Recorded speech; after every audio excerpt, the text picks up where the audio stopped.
Tough Dog's complete range of foam cell and adjustable struts are available as both separate components and as completed strut assemblies. Most modern four-wheel drive vehicles employ a coil over strut assembly in the front. The coil spring is compressed onto the strut and secured with a strut hat.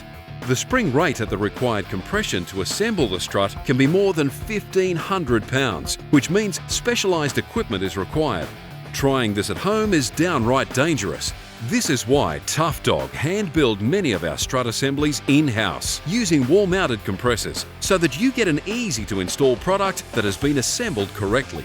Tough Dog strut assemblies also utilise Tough Dog's proven foam cell technology, which guards against shock fade by keeping the oil and nitrogen gas separate inside the shock.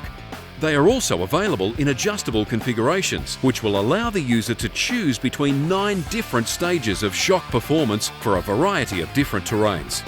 To find out more about shock fade and how foam cell or adjustable shocks work, check out our other anatomy videos. Tough Dog have a huge range to suit every application. If you want to know more, head to www.toughdog.com.au or visit your local Tough Dog dealer.